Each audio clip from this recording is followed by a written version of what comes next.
1979, the year I was 2 years old, we got a new neighbor. Her name was Teresa, and she was awesome. She moved into the apartment right next door to where I lived with my parents. My two brothers weren't born yet. And I thought the sun rose and set in Teresa. She was about 20, which to a little 2-year-old was an adult. And she played cool music, and she had awesome dolls, and she wore cool makeup, and I just loved Teresa. Now, she and my parents became friends. We'd leave the doors open so I could toddle on over there, and she could hear my dad when he played the Johnny Mathis album she loved so much, and we ate together and so forth. But there was something else about Teresa that made her awesome in my eyes, and that was the fact that she was from Southern California, San Diego to be exact. And it was then, 41 years ago, that I vowed that I was going to live one day in Southern California. Now, of course, this happened 41 years ago. So you might be like, well, Linda, why didn't you just go? Well, that is a whole other video. We're not talking about goals I did not achieve. We're talking about the importance of goals that we will achieve here. And so for the purpose of today's video, I'm using my retirement to California as a basis, as an example, okay? I encourage you to find your version of retiring to California. And of course, I'll elaborate on that a little further in a moment. First, I'd like to say thank you so much for 131 subscribers. And if you're not yet subscribed to Linda's World, well, now might be the time to hit that subscribe button, and don't forget the notification bell so you can not miss future videos on this channel. Now let's talk about goals.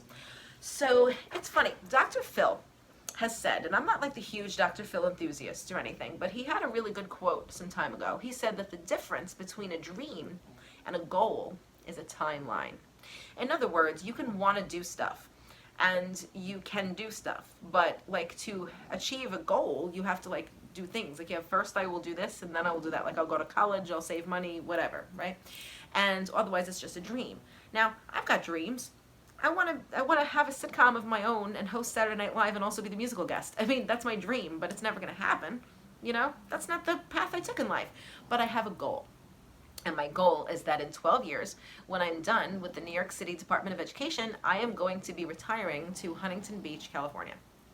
That's my goal. And like I said, I encourage you to find your California. Now, in order to talk about why it's important to have a goal in general and why this falls under the umbrella of self-care, I'd like to offer an example up to you this evening, and that example is my best friend. Now, in July of this year, my best friend will be 50, and she has 7 years to go to retirement. Lucky duck. And so she's also a New York City public school teacher. Now, about 5 years ago, my best friend was in a bit of a funk. More of a funk than normal, actually. And I noticed that she was depressed, but it wasn't the usual situation. It was something more profound. And we talked about it as we do. You know, we have deep discussions being best friends and all. And so I was like, well, dude, what is going on? You know, and she found herself to be without direction and without a goal. She was 45 at the time. And she's like, so basically I'm 45 and I'm just going to like retire and live on like my pension and sit in a chair in a room and stare at the wall until I'm dead. Great. You know, and my friend has always been a person who's very goal oriented. You know, like when she was looking to travel, she had a set place, list of destinations to go to. She's very well traveled. When she wanted to be a teacher, she was like, well, I have to take X, Y, and Z class and go back to school and do X, Y, and Z, right? She's always had a list of like, first I do this, then I do that. She didn't have a dream. She had a goal because she had a timeline, right? And she's always been a very goal-oriented person. And so for the first time in 45 years, she had found herself aimless. And she was like, well, what do I do? Like, how does that, you know, like, I don't know what ails me. And she finally realized what ailed her was she didn't have a plan in place. She didn't have an imagined future, right? And that is at the heart of what makes having a goal so incredibly important and why a goal is self-care. Imagine, if you will, feeling that position. Imagine if you, maybe you have this, and if you do, I apologize. Imagine being in the position my best friend was in, where she sat there at her age and said, well, okay, so I'm basically, the rest of my life is going to go in this direction. Blech. You know, I'm just going to sit in a chair and stare into space, and one day I'll just be dead, you know, and I don't have anything to strive for. And that's actually a recipe for disaster, because if you don't have anything to keep working towards, then how do you know to keep working? And if you don't have a goal in mind, then how do you know what steps to take in your day? Having a goal has gotten a bad rep, you know, like this is Self-Care Sundays, and so I imagine that people might tune in to want to hear me say that we should all go get a deep tissue massage and, drink a glass of wine and go read an improving book or something. Nothing wrong with doing those things. If that's what makes you happy, that's great. If you want to do yoga, if you want to drink some chamomile tea, you go, okay? Not a problem. But self-care, as I mentioned at the very beginning of this series, takes on different forms. There's financial self-care, professional self-care, psychological self-care. There's different ways of taking care of oneself. And I think that at the very core of it is being familiar with and comfortable with your past, your present, and your future. Now, we've had videos where we talked about our past and, things about being comfortable with who we've been and our anxiety, our depression, our bullying experiences. We've run the gamut on this channel talking about our past. I've certainly given you enough details about my present, that's what my vlogs are for. And so, but the thing is, we forget about the future sometimes because we're so caught up in remembering our past, the bad and the good, just struggling to get through our present, first we have Monday, then we have Tuesday, and just go forth, right? And just do it, and just go from one bedtime to the next, just trying to get by. And we forget about the future. And the future is your goal, and how do you envision that future? For those of you who are younger and are still in school, it's like, well, are you working towards a goal? Are you taking nursing classes because you want to be a nurse? Are you on YouTube making videos hoping to be discovered and be like a successful YouTuber and parlay that into a career? Are you a person who is pre-med? Are you a person who's in law school? Are you a person who's still in high school and doesn't know what you want to do yet and is looking forward to college to figure that out?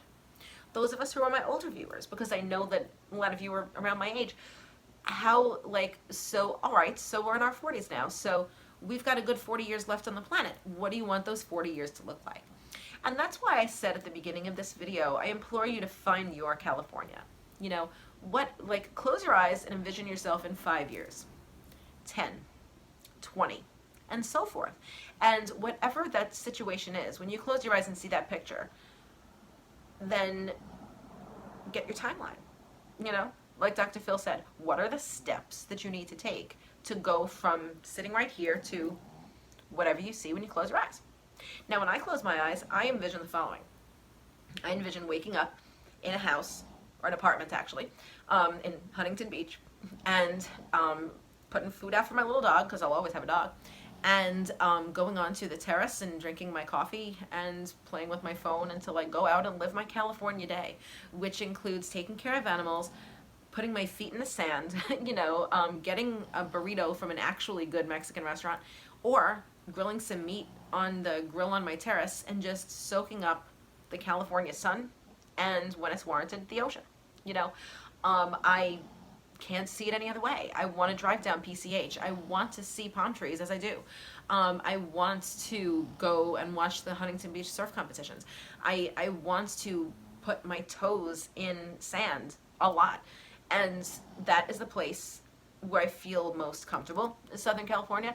That is the place where I feel like I should have been born. And I have been married to New York City for so many years that it's just, it's almost like I had trouble envisioning anything else. But the thing is, I never forgot, in all the times that I just was going through, like I said, first get through Monday, then get through Tuesday, go from bedtime to bedtime and just try to get by, as I said earlier. In all the times I did that, California never left my mind. And because that's true, I've been able to function. I've been able to get through, difficult though it may be at times, I've been able to get through the present because I know that if I just climb those rungs, if I just go from Monday to Tuesday to Wednesday, that eventually piece together enough Mondays and Tuesdays and Wednesdays, and I'm going to be retired. And I'm going to be in California, and I'm going to be at last living the life that I want. I'm going to be totally honest with you. I don't like my life. Like, very little in my life makes me happy. I mean, I love my dog, but that's about it. And I'm in a terrible present. Like, my present sucks, but I know that I have a goal. I know that this is just the stepping stone. These are the terrible coming attractions that I need to sit through in the theater before I see my movie. These are the vegetables that I have to eat before my mom serves me dessert, and I can function mostly because I know that one day it's not going to be that way. I know that I'm going to retire and die in Huntington Beach, hopefully not too close together. And that is my goal, you know. Now, I implore you a third time to find your California, you know, to embrace your dream, you know, something that can come true. And if you put your mind to it, figure out the steps, get your timeline, and figure out what you need to do to get there, and then just get there, you know. And not only will it pay off in the end because you'll have achieved your goal, but simply by nature of having it, which is the whole reason for this video, simply by just nature of having that goal, it will make your present easier to swallow. Because if you know that the future holds something different for you, and you know that the present is just what you need to do in order to get to the coolness, you will not give up. You will stick with all of the uncool because you know the cool is coming. And I know the cool is coming. The cool is coming in June of 2032 because that's when I'm going to Huntington Beach, and I can handle Brooklyn, kinda, for the next 12 years because I haven't lost sight of the goal. And it's not a dream. I mean, I dream of it, but it's not a dream, it's a goal because I have a timeline. Dr. Phil was right. And find your California, you know? And of course, to summarize this particular video, this seems sort of out of the realm of what self-care is all about.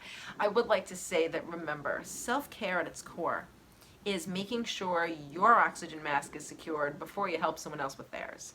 And if you are in a rut and you have nothing to look forward to and nothing to strive for and nothing to live for, you better believe your oxygen mask isn't securely on, okay? So you are in no position to help someone else. So if self-care is making sure that you're okay before you go out and do other people's stuff, well then finding your goal and knowing that it's out there is incredibly important, because why go ahead fixing other people's presents when you're not sure that your present is leading towards an awesome future? You know what I mean? I'm going to now go, and I'm going to do some unpleasant chores that I have to do in my present. Take out the garbage and whatnot. But that's okay, because California is coming, and I'm going to get there, and it's going to be awesome. And that's my goal. Find your California. See you later in the week. Bye.